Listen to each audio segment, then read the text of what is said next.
Hey everybody, welcome back to Theory in the DAW. It's your boy Garden Sound and Lila the bird. She's back. Do you have any bird treats around here? Do I even have any bird treats down here? What the hell is wrong with me? Hold on, Lila, let me go get you a bird treat. Hold on. Y'all ever seen what a whole almond looks like? Watch this. Hey girl, look what I got for you.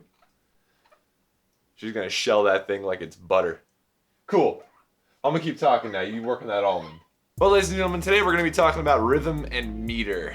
And I know what you're thinking. Man, we're moving kind of slow.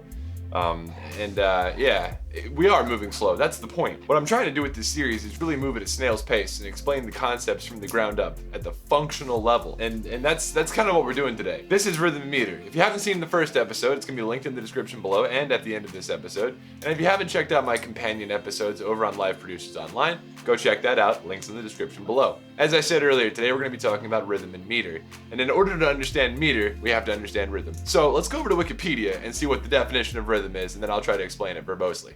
Rhythm, from the Greek rhythmos, any regular recurring motion or symmetry. George, did I pronounce that correctly? Let me know in the comments down below.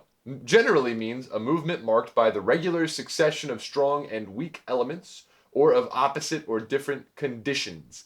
The general meaning of regular occurrence or pattern in time can apply to a wide variety of cyclical, natural phenomena having a periodicity or frequency of anything from microseconds to several minutes or hours, or at the most extreme, even over many years. Whoa. Let's break this down into functional elements. So going back to the definition, rhythm means a movement marked by the regular succession of strong and weak elements, or of opposite or different conditions. So rhythm is very broad. If we're applying this to music, which we are, we're going to focus on strong and weak beats. Meaning that in any given combination, right, because we haven't even talked about meters yet, in any given number, class, assembly of rhythm, we're going to have things that are strong and things that are weak. We're going to have beats that just sort of naturally sound a bit louder than the other ones, depending on the rhythm of the music. Certain things are going to be accented. It's just the way it is. We as humans sort of psychoacoustically prefer to have strong and weak oscillations, to have strong and weak variation.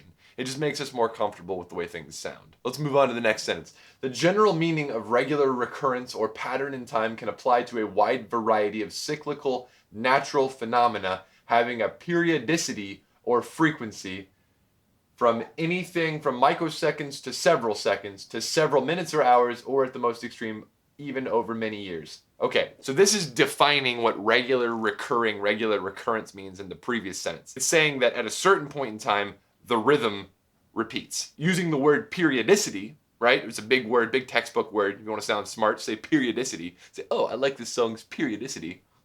Periodicity is something's inclination to repeat at regular intervals. And then they use the word frequency, which if we're talking about something like electricity, the point at which a crest or a trough passes and then the next one passes. Think pre-calculus, think calculus. When you do a lot of analysis of sine waves and that sort of thing, cosine and that sort of thing. That's what this is talking about. That's the periodicity, that's the frequency. And so that would be how we define rhythm. So rhythm is strong and weak beats that occur inside of an arbitrary amount of time. Now, let's talk about that concept of time a little bit more, because that's really important. We're going to start with two pieces. These are going to be high classical, high art pieces. We're not sitting here arguing whether or not it's music, okay? That's a tired John Cage argument. We're not arguing about that. We're not going to go over this and think to ourselves, oh, we're better because we're producing EDM and it's rhythmic and all fucking in the dawn, got the rhythm. No, we're not going there. Because we're going to talk about just periodicity for a minute and its effect on the way music sounds. So periodicity, as we discovered, is something's inclination to repeat. There are two composers who really played with this idea, especially in terms of time. The first of which is Steve Reich. I'm going to put a little bit more reading about Reich and John Cage in the description down below, as well as all of these audio examples will be linked in the description below. So check this out. This is called It's Gonna Rain by Steve Reich. And what he did was he took a recording, and then he, on tape, and then cut the tape and started to loop it, and then play another one next to it and loop that one. And they start to go in and out of phase, messing with the periodicity. Listen.